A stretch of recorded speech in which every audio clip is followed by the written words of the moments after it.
All right, this is a 2010 Suzuki DR650, and today we're going to adjust the valves and we're going to replace the spark plugs. So to start off, we need to remove the side covers, one bolt on each side. We need to remove the seat. There's two bolts, one under here, one on the other side. Then we'll need to remove the fuel tank. So we need to disconnect the fuel line here.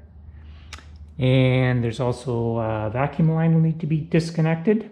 There's two bolts in the rear that mount the tank. After that, we'll need to clean off the frame above the engine, that area there, so no dirt falls in. And then we'll remove this plug, the generator cover plug, and the TDC plug here. And the piston needs to be at top dead center on the compression stroke for accurate valve clearance measurement. We'll also remove the spark plugs. Here's the cap on one, and there's a second one in here. I've already blown the dirt out from around the plugs. Okay, let's get started. Okay, I've removed the side covers and the seat, pretty straightforward. I'm also going to disconnect the negative lead on the battery. To do that, I'll need to undo these bolts, this one here and this one here, to remove this retaining plate. And then I can access the negative terminal on the battery. Here's the wire, and I'll disconnect that lead. And here are the two bolts holding the fuel tank in place. So I'm just going to remove that bolt there to disconnect the battery. We disconnect the negative always first, or only.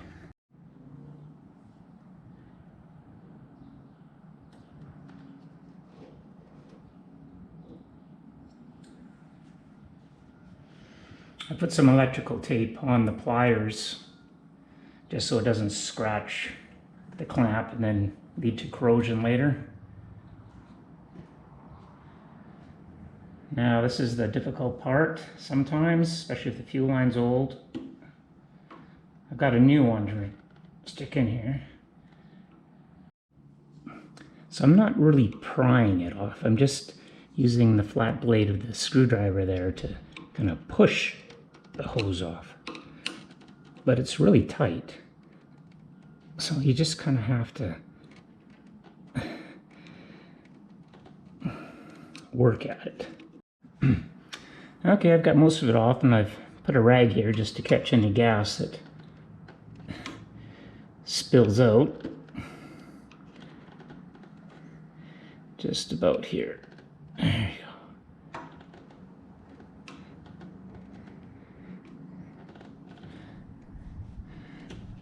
go. There we go. I can wiggle it off. There's the gas. Okay, I'll lift the tube up, fuel line, and the gas in the line will drain back into the carburetor. Okay, good. Now, I need to get this vacuum line off. This one right there. Okay, I'm going to remove the fuel tank now. It's not completely full, but just kind of wiggle it gently and pull back.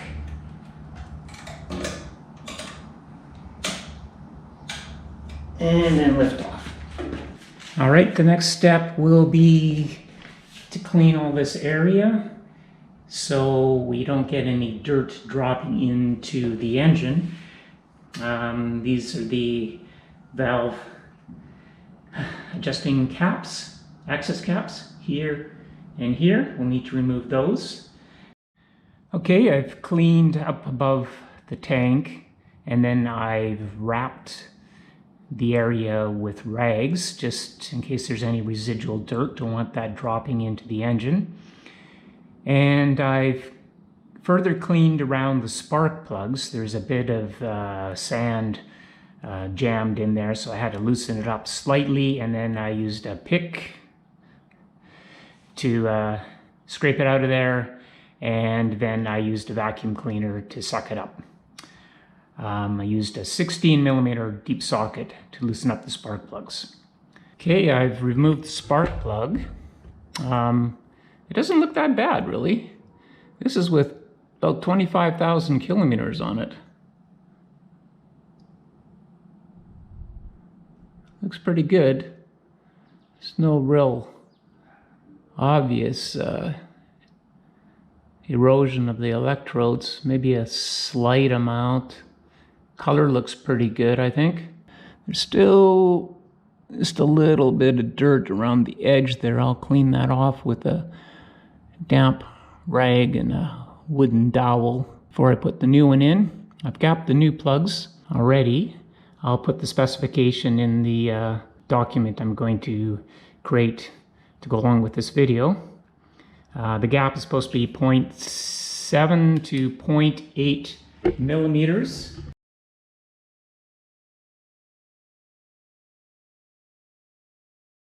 And the torque for the spark plug is 11 Newton meters. Again, I'll put that in the write-up. Okay, I'm gonna put the new plugs in, or one in now and one later. Yeah, so I'm just using this wooden dowel. It's just a craft stick. And then I got a rag here. I dampened it. And then just put that over the top, pull it snug, and then you've got a flat surface.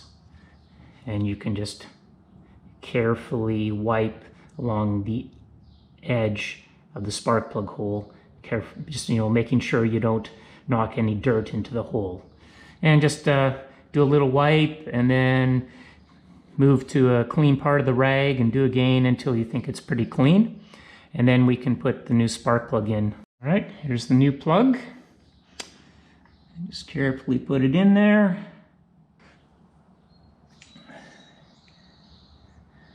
Thread it in by hand. Let me use our socket.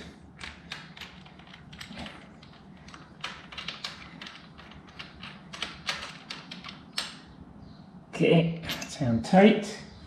And now we need to torque it. Here's my torque wrench. 11 Newton meters.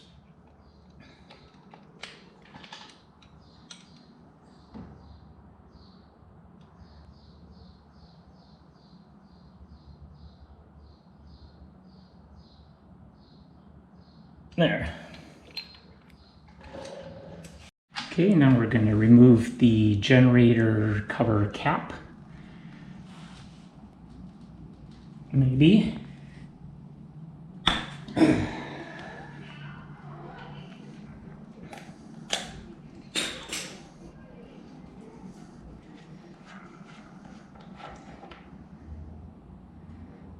can see there's no ring there. And that's a 17mm bolt, I believe. You can see it in there. Okay, now we're gonna remove the top dead center plug, or TDC plug, or timing plug, multiple names.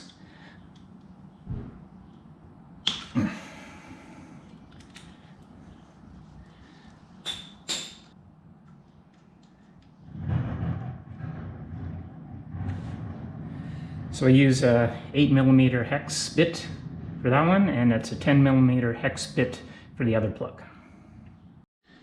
Okay, now we need to remove these valve adjustment covers. There's the exhaust and the intake. It's a 10mm socket for these.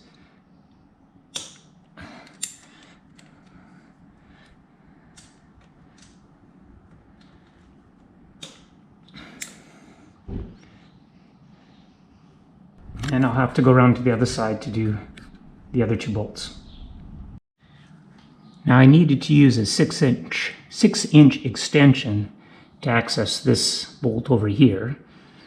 The other ones don't require an extension at all.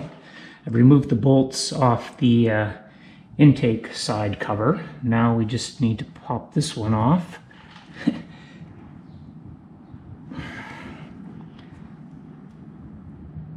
There we go. Yes, pull it towards you. There's a rubber gasket in here. There we go. You can see it there. I've got some spare ones, so after inspecting it, if it looks like it's deteriorated, I'll put the new one on.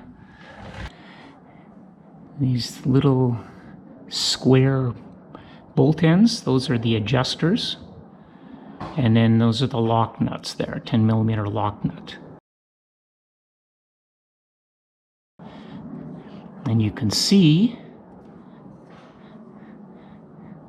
top of the valve spring retainer there and the top of the valve stem. So what we're going to be doing is adjusting the adjusters, which will adjust the gap between the top of the valve stem and the bottom of the adjuster. You can see it right in there. And then the other one here. So there's 2 valves for the intake and there's 2 valves for the exhaust. We'll need to do or check all 4 of them. Okay, going to remove the other cover. There's the bolts on the end of the crankshaft. And yes, it's a 17mm. So I'm going to use a 17mm socket and a flex bar on that, and I'm going to rotate it counterclockwise until there's a little T mark on the generator, and I need to line that up.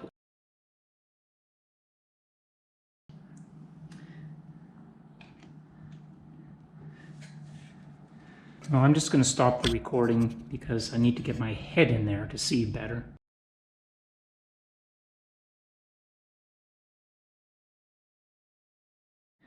All right, so the T mark is lined up. I'll do a still photo as well.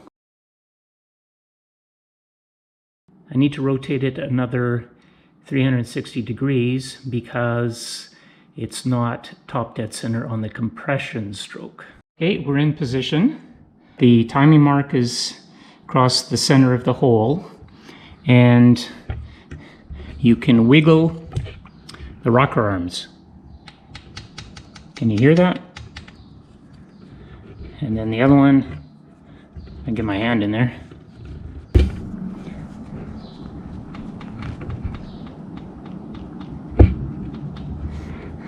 Okay, so we're good. Now I need to check the gap. Well, the valve clearances. Okay, the valve clearances for the intake is 0.08 to 0.13 millimeters. So to start off with the 0.08, and you can see I've got the feeler gauge in there now, and it's really, there's no tension on it at all.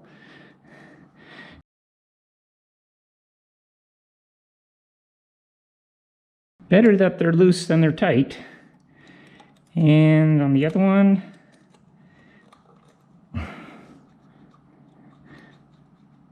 yeah, doesn't really feel like there's any drag on that. So I'll try the 0.13, and if that goes in easily, then we'll have to adjust the valves. I'll try one size above that, and if it goes in, definitely we'll have to adjust the clearance on the intakes. Okay, I checked the clearances with the 0.13 millimeter feeler gauge, and the far side, that feeler gauge would not go in the gap, so that valve is okay because the 0.08 went in. This one, the 0.13 went in pretty easily, no real discernible drag on the gauge, so we're probably going to have to, well, we're going to have to tighten this one up just a smidge. So we use a 10mm box end wrench, or you could use a 10mm socket and ratchet to loosen up the lock nut, and then to adjust, or more importantly, hold the valve clearance adjuster in position, we can use one of these two tools, or if you just have another small 3mm ignition wrench or whatever, to hold the end there so it doesn't turn when you tighten up the lock nut. So you can use either one of these. These are from Suzuki. We got a 3mm here, and there's a 4mm for another bike. I find this one maybe just a little bit easier. I got that years ago. I don't know how much it costs now. Don't remember. All right.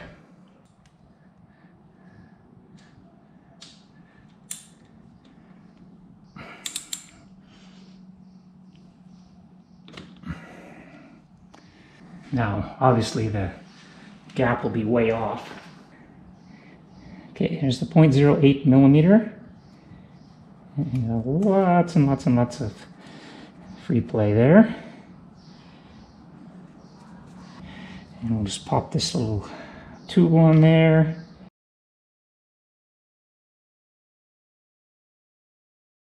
Okay, getting some drag on there. Back it off a little bit.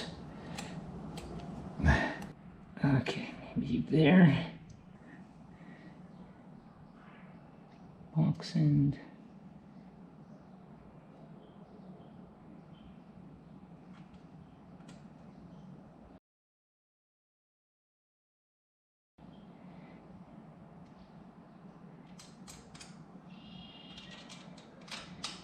So we're just holding the adjuster all the time, the lock nut. Okay, I'm going to check the gap again with the 0.08mm.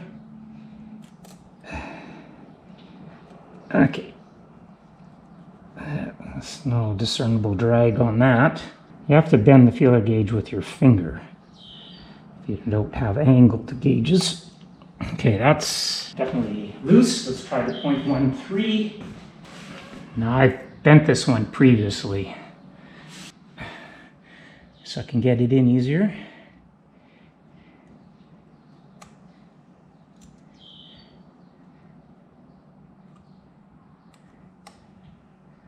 Now, that one, all right, that one just not quite goes in. It's too much tension on it. So it's less than 0.13.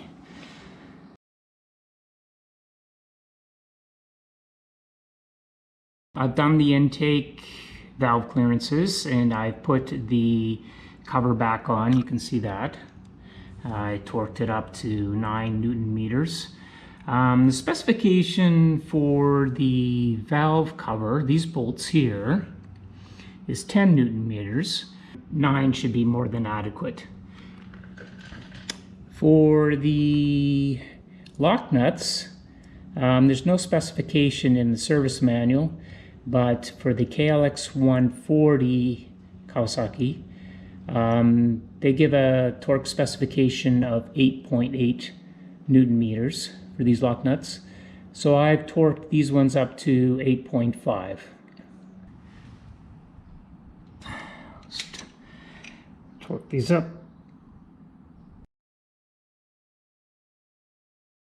So all the valve clearances are now in spec.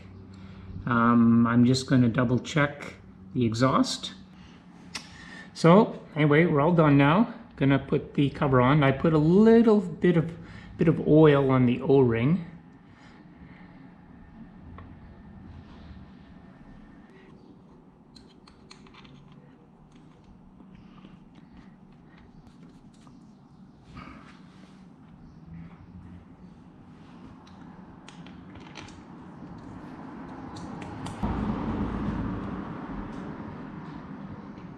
Alright, so I'll torque these up.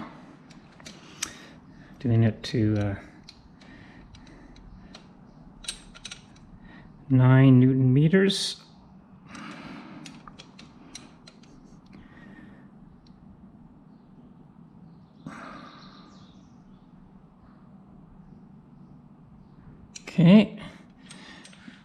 And I'll do the other side, but I have to use an extension on it. Okay, it's all torqued up. I'm going to put the other new spark plug in. Just have a look here, make sure there's no dirt there. Okay.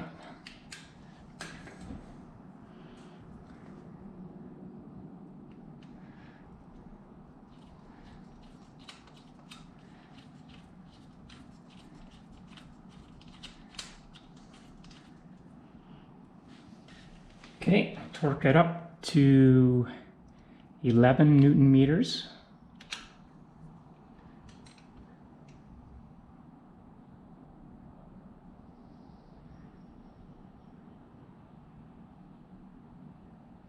Okay, that's 11. Now we'll just put the plugs in. And then for this one here, the generator cover cap, we'll clean the inside out there, and then we'll put a little bit of motor oil on the O-ring. Okay, screw this in. Okay, a little piece of paper on here, make it snugger, less likely to damage. Soft aluminum, this makes a snugger fit. This is to be torqued to 15 Newton meters.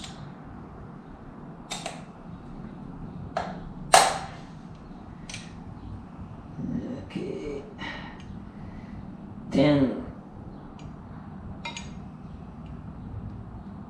15. Okay, this one is 23 Newton meters or 16.5 foot-pounds.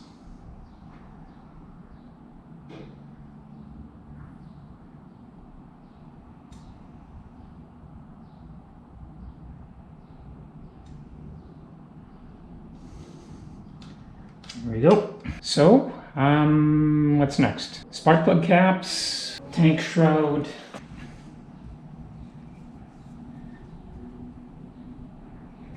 Okay, just push it on. Should get lined up first.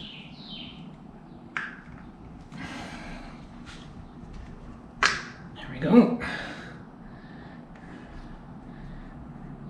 So, left lead is on the left side, the left spark plug, and the right lead comes from the right side of the bike to the more central or inboard plug. I'm just going to put the tank shroud on, and we'll go from there. So I've bolted the tank shroud back on. Just bolt here, same thing on the other side, and put the little rubber bumpers or cushions here for the fuel tank back on. Next thing would be to put the fuel tank on. These parts here, I don't know what to call them, but they go on those rubber bumpers there.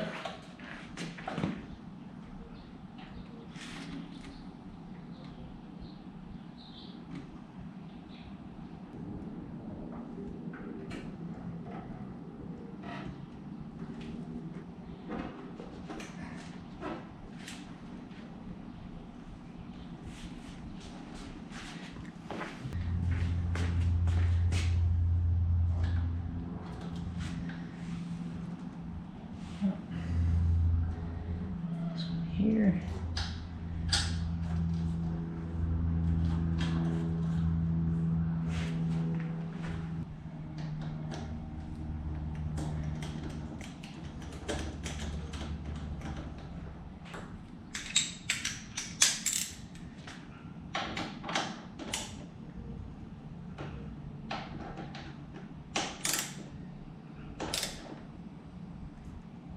Okay. Okay, the fuel tank is back on. I also replaced the fuel line.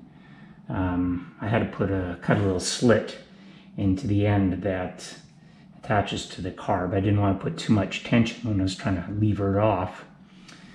I've also cleaned the secondary air supply filter here that goes to the carburetor, and I'm going to inspect the main air filter while I'm at it, and then I'm going to attach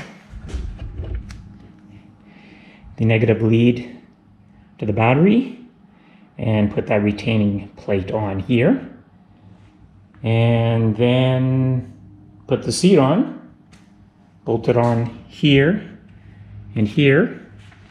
Have to, when you're sticking the seat on, you need to get the little prongs on the base of the seat up under here and under here,